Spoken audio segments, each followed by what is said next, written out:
What's up, everybody? Welcome back to Fantasy Football 201. In this video, we're going to continue to review teams' 2023 season and look forward to 2024. We are going in draft order.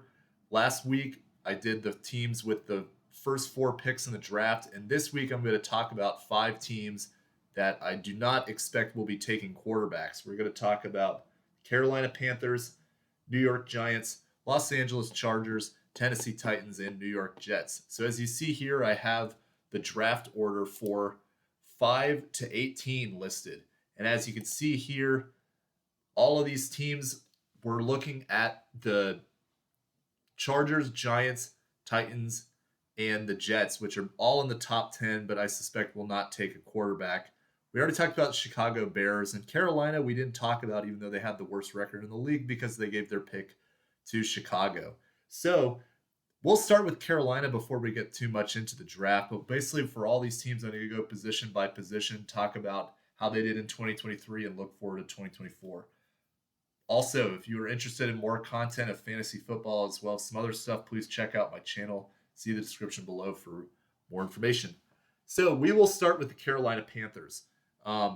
This was a terrible season, both how everything went in 2023, but then also looking forward to this next season. They don't have a first-round draft pick, so they have a lot of work to do this offseason. It remains to be seen what happens with their coaching staff, but we'll start with Bryce Young, former number one overall pick, and for the most part did not live up to the hype. He struggled as a whole this fantasy football season. He finished as the quarterback 23, and this is really not saying too much considering that there were a lot of major quarterbacks that got injured this season. So one of the lowest ranking quarterbacks, probably not going to get drafted yet next year, but he is honestly a sleeper to keep an eye on, because if you're in a deep quarterback league, if he gets the right coach, maybe he could turn things around. Doesn't really show a lot of signs of that happening to the point where he could be a relevant fantasy asset. If you're looking at a top 12 quarterback, I don't see anything like that happening, but he could be of solid stream value from time to time. He did have some good games this season, and there is signs of him being a number one overall pick as a quarterback in the NFL draft. So he does show some signs of promise, but the inconsistency in the way things have started out in his career, he's on a short lease. If he doesn't get it figured out soon, they might be looking into replacements, especially David Tepper does not seem to be a very patient owner. I don't foresee this situation really giving him a long leash if it doesn't work out well next season. But I think he does have a good opportunity to be a better fantasy football player in 2024. So keep that in mind despite pretty disappointing 23 season. I want to talk briefly on Andy Dalton. He played pretty well when he did play for Bryce Young. I believe it was week 3 or 4. I have to double check exactly what week he went in. But he did have a pretty solid game. He does still show the ability to push the ball down the field. If he gets a starting job, he could be a stream-worthy candidate. We'll now move to the running back room for the Panthers. So again, as I talked about 2 weeks ago, Miles Sanders was in some places taken in the 4th, 5th, 6th round. That would have been a huge mistake. He was phased out, had a terrible season. I would have a hard time seeing him having any relevance with this team next year. He'll either get cut or find his way onto another team. But Chuba Hubbard did show some promise. Finished as the running back 27 on the season. Had a lot of volume down the stretch as well. I don't see him getting the amount of workloads that he had late in the season with the amount of carries that he had. I think more than likely with the new coaching staff, they're going to bring in another running back to split the workload with him. But Chuba Hubbard I really like as somebody who could be a solid sleeper as a running back option late in drafts. I don't see him going any higher than the 7th or 8th round.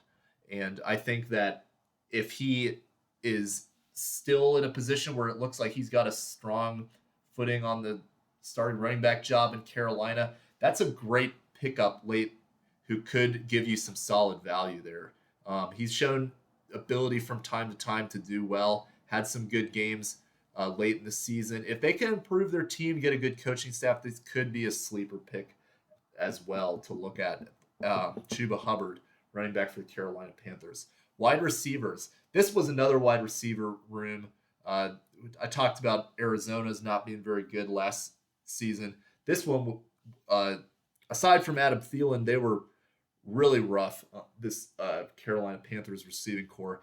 Adam Thielen had a great stretch, and as I talked about in my redraft video a few weeks ago, he had the recipe for success because he was one of the few receivers that was proven on this team and did well with his opportunities. Bryce Young had to get it to someone, and Adam Thielen, although he's older, had some great games because of just the amount of volume that he got compared to these other receivers. What is a little disappointing on this team is that there really wasn't anyone else who stepped up to play great football aside from Thielen. Thielen's numbers went down as the season went along, but it wasn't really a situation where any of these other receivers were stepping up and taking on a more prominent role. DJ Chark had some good games from time to time, finished as the wide receiver 56 on the season, but he dealt with injuries a lot this season, and one of his games was 27 points. He did never go above 20 the rest of the season aside from that. Jonathan Mingo, who was a rookie, never exceeded 13 points on the season, and he only exceeded 10 points 3 times despite playing most of the season. So that's a pretty big red flag for me as a rookie wide receiver. If he has the number 2 role available to him next season, then maybe he's somebody to look at. But I think that Carolina is going to need to bring in some more wide receivers. Terrence Marshall has also shown that he's not it. Really, this team needs to get some new young receivers on this team, and I suspect they'll have a lot of opportunity in the draft and maybe in free agency to look at some guys. But you got to get Bryce Young some help because right now, Thielen, I don't really think he's going to have too many more seasons left where he's showing the amount of production we're used to seeing from him. I think it's kind of just going to be going downhill from here. Don't really like his returns too much in 2024. Carolina's going to need some help at the receiving core. Tight end, Tommy Tremble had a decent season for them. Not sure if he's going to be back next season.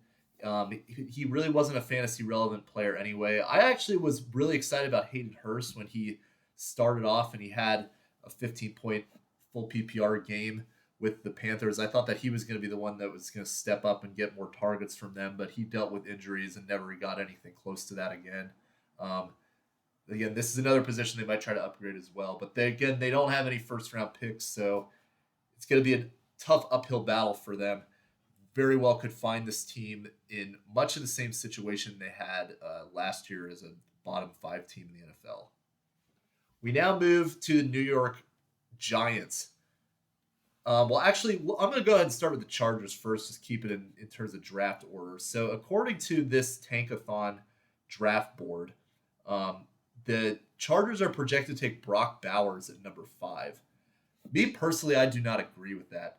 I think that Brock Bowers is supposed to be good, but are you really taking a tight end at number 5 when this team has a lot of holes defensively that they could fix? Joey Bosa's not getting any younger. They always could use another edge rusher from him.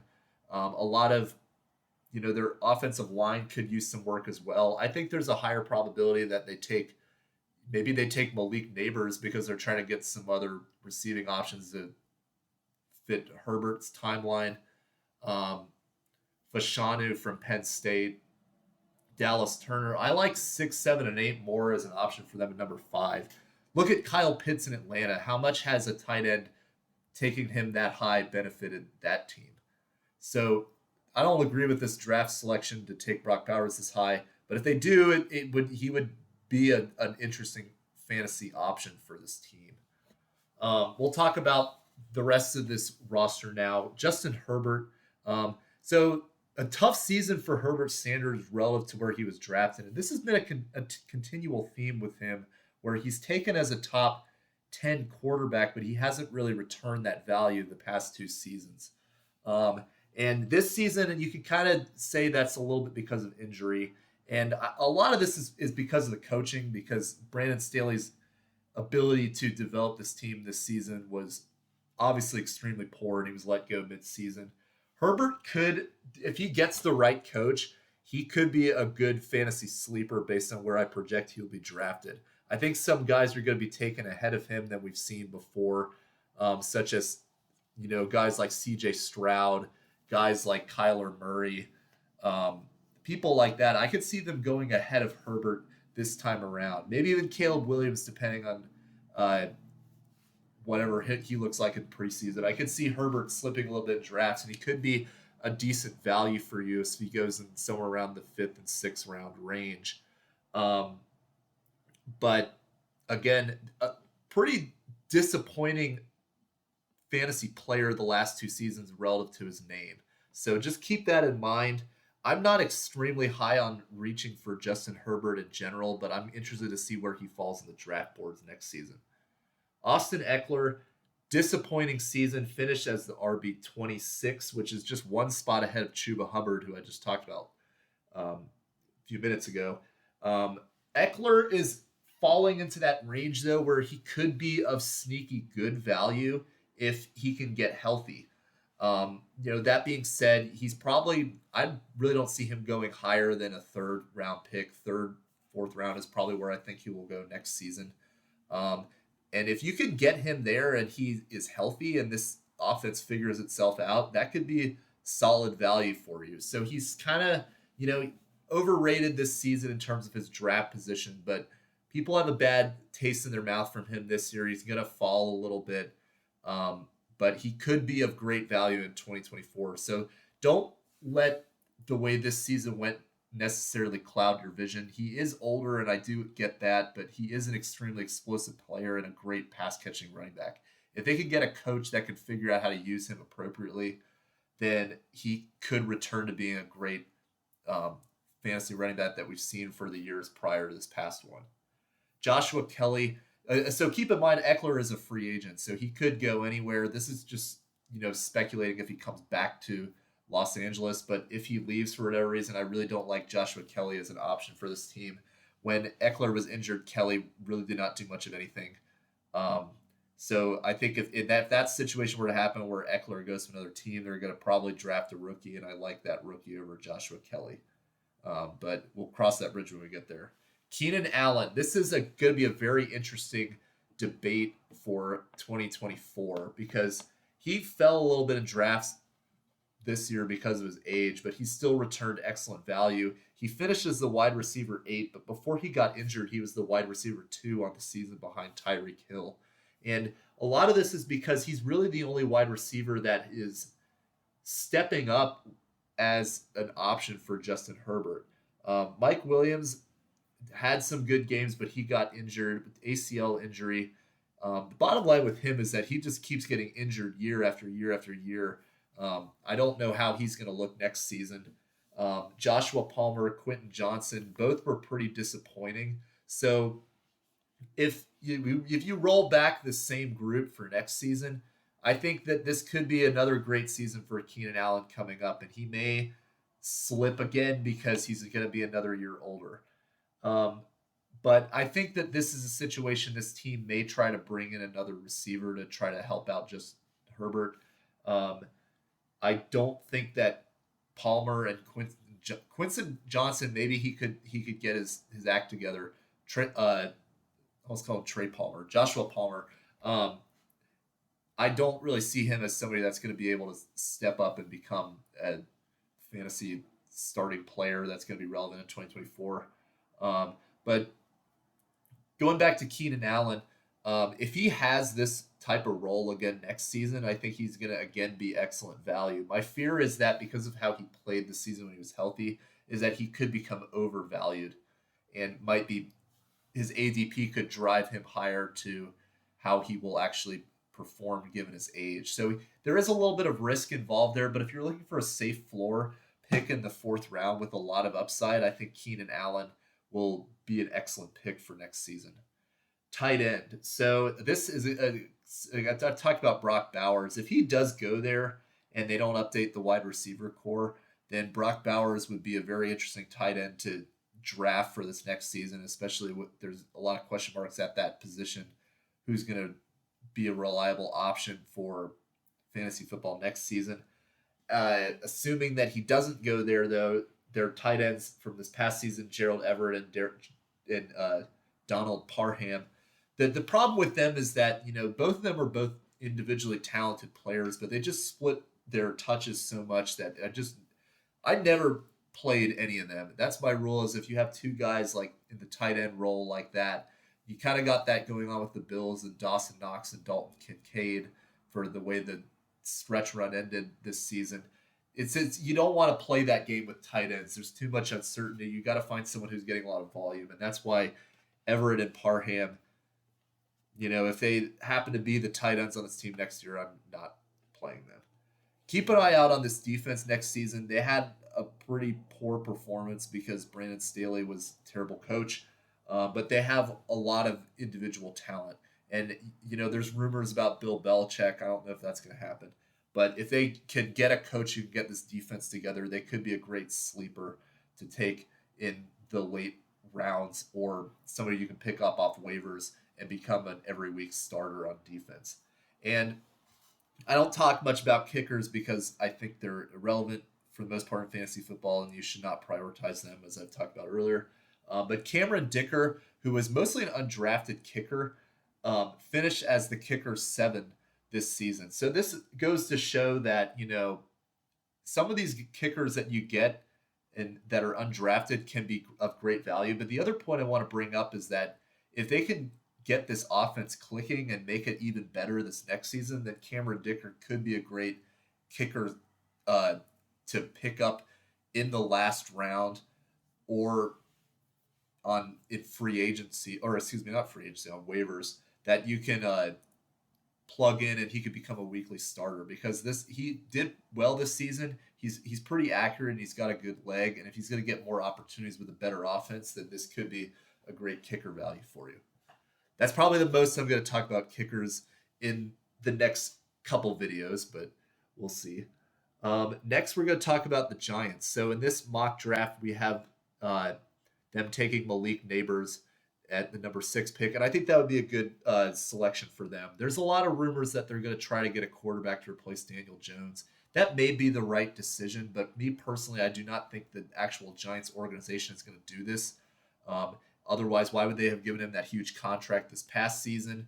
I think what they're going to try to do is give him some more help, and I think that Malik Neighbors makes a lot of sense for this team because their wide receiver core was not good this season. And they need somebody to step up for them. Speaking of Daniel Jones, he did have one very good game against Arizona in week 2 where he had 30 points, but then the rest of the season he never exceeded 10 points, which is pretty poor considering that this is a quarterback that not only was getting drafted in a lot of places, but also gives you a good rushing floor. So it was a very bad season for Daniel Jones aside from that one game. I think that there's a big risk in taking him coming off an ACL. I don't know if he's going to be ready by week 1 anyway, but I personally am going to be avoiding Daniel Jones. Tyrod Taylor and Tommy DeVito. One of them could be back. I think DeVito, I think, has a better chance of staying on this team than Tyrod Taylor, but they could be the starter week 1. It'd be interesting to see how they do as streaming options. Taylor could have an opportunity to start somewhere. See what happens with them. Saquon Barkley is a big question mark because he is an impending free agent. I think there's a good probability that the Giants try to tag him again, but then he might request a trade. We'll see where he goes. I don't really know how I feel about him for next season because he has so much uncertainty about him. He's a very hyped name, and if he goes to a place that has an obvious hole, like let's say the Philadelphia Eagles, then his value is probably going to be higher than he actually performs. But if he goes to a place where he could be a more reasonable value, then I think that he could be a good steal. But this time, I think there's just too many question marks to really form an opinion on him in 2024. But I think he's definitely still got a lot of juice. He's getting up there in age, but he's still got, I believe, 2 or 3 good seasons left in him. Wide receivers. So this was not a great wide receiver core. If anybody shows promise as long as they can keep themselves healthy. It's Wandale Robinson, who finishes the wide receiver 53. Darius Slayton was the leading fantasy receiver on this team, but it was more so by default because of the other injuries. Um, Other guys, Hyatt, I just don't think that he's got the size to be a relative fantasy player moving forward. And Isaiah Hodgins showed some flashes, but just didn't get the opportunity. If they could get Neighbors, I think that this is a great landing spot for him to immediately be a fantasy contributor. The wide receivers on this team, I really, if all the four of them come back, I would not feel comfortable drafting any of them. Tight end. So keep an eye out for Darren Waller next season. I think that he will have a lot of opportunity next year. He can get himself healthy if they can figure out a scheme to get him more involved. He could be a great tight end. It's not a great tight end market, as I've talked about, for this next season.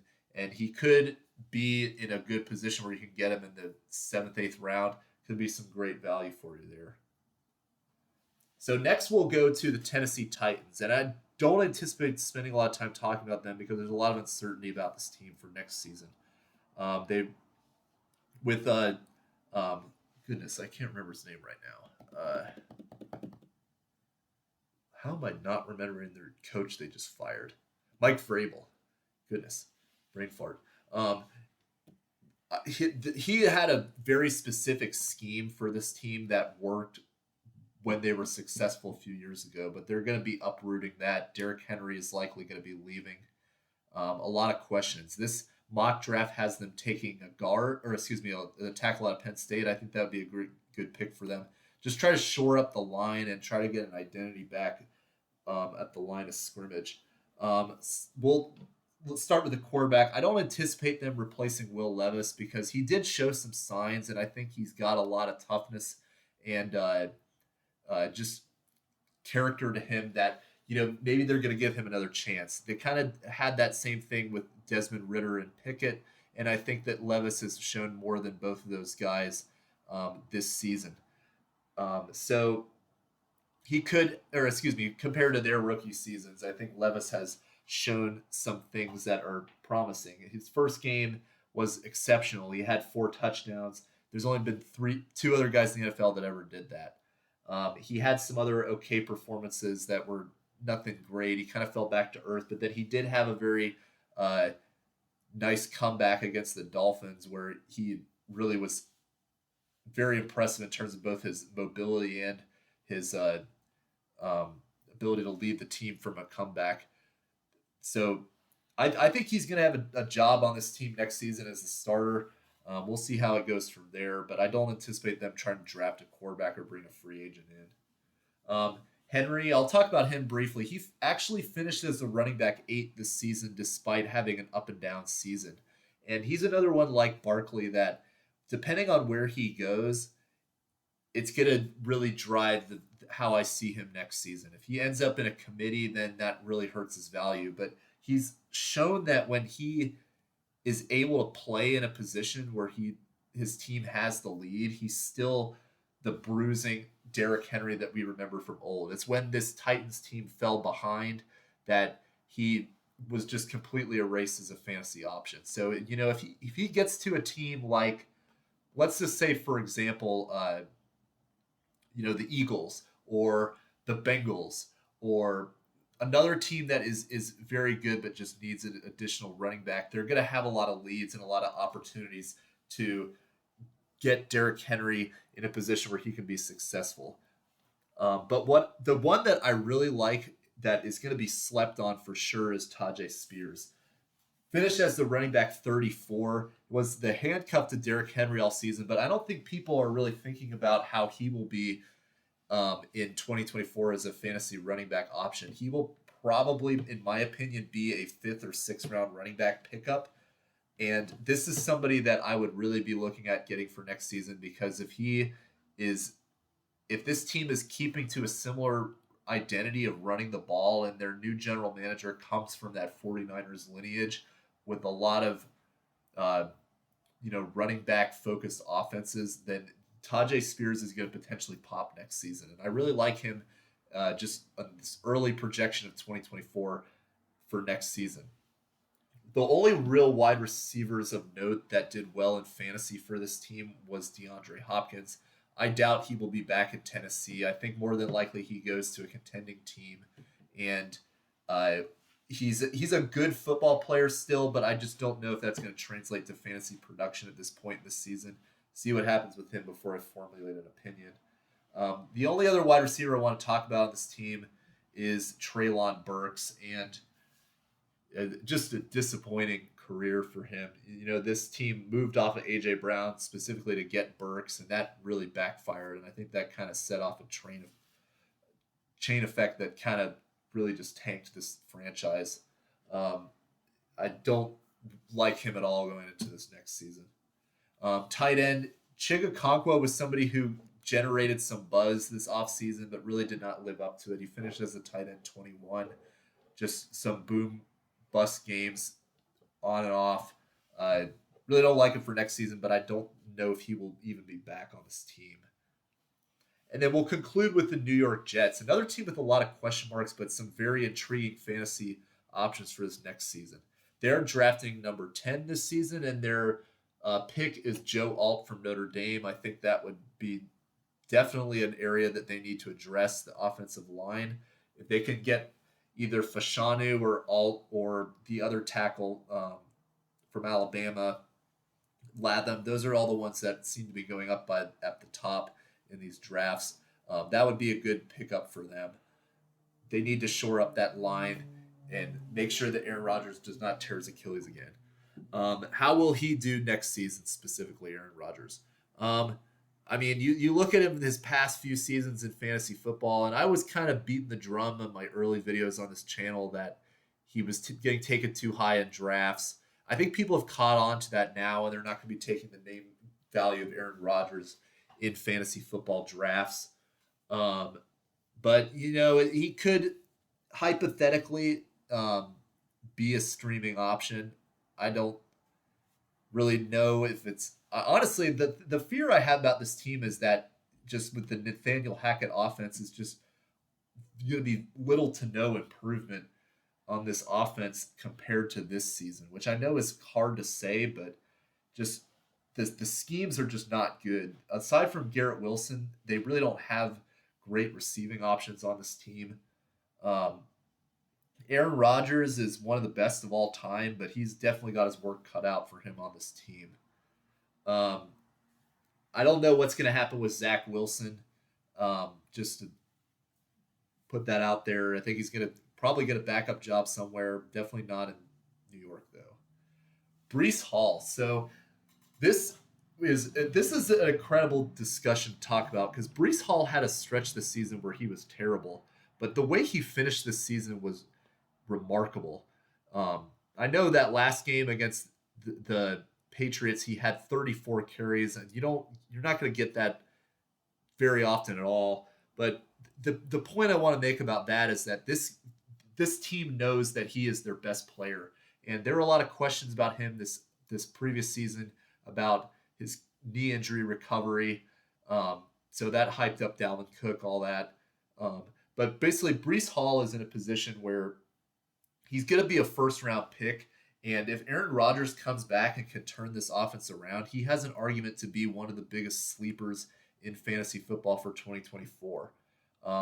Breece Hall, in my opinion, depending on what happens with this team, could have an argument to be a top 5 pick, even top 4. I don't want to go there yet. We've got to see what happens this offseason, but this is a very good sleeper at the running back position to keep an eye on. And then that being said, whoever his handcuff is going to be, we'll see if it's Israel Cabana-Kunga or if it's going to be somebody else. But that's going to have some value too because they're going to make a scheme that involves around running the football. I don't think they're going to do the Mike McCarthy offense where they just drop back Aaron Rodgers to throw 50 times a game. But then again, it's Nathaniel Hackett, so you don't know what he's going to do. How does this affect Garrett Wilson and the wide receivers for 2024? So Garrett Wilson was actually okay this season given the poor quarterback play because he is easily the best wide receiver on this team. And he, again, sets up as another excellent sleeper option for 2024, considering uh, it's not considering, but if they can get the quarterback play to be consistent and healthy. Because Aaron Rodgers, as you've seen in his career, really likes to hone in on his guys that he trusts.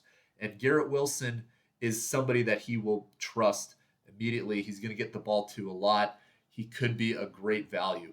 Garrett Wilson, I don't think is going to be dropping any lower than the second round, though. So that's you got to keep that in mind compared to some of your other options out there. But he could theoretically have a great season as long as Rodgers is healthy.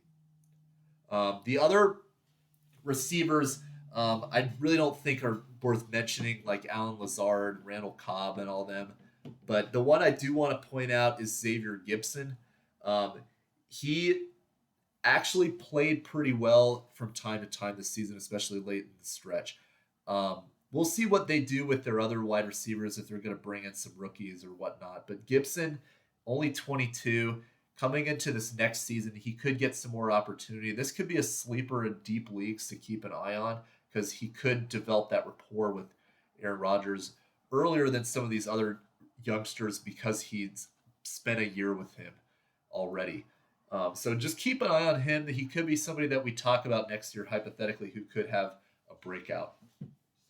Tyler Conklin, their tight end, was okay. He finished as the tight end 18 this season. Had some decent stretches, but he's an older tight end. He's I don't think he's really going to be anything more than a streamer from week to week. Not really somebody I'm interested in drafting. The defense has kind of been overrated, as we've seen this season.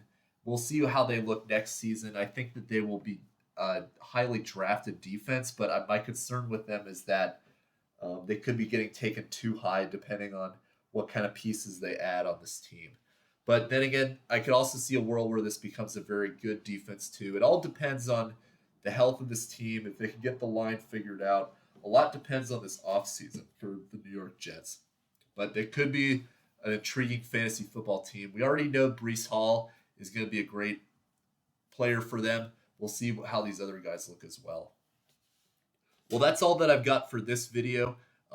Next week, we're going to be looking at the teams that are drafting in the 8 to 15 range that do need a quarterback. So the question is, are they going to draft one, trade for one, or get one in free agency? So we'll talk about them, and then we'll start getting into the playoff teams from there. If you like this video, please subscribe to the channel and check out the description below for some more content coming up. Thank you, and have a good one. Bye.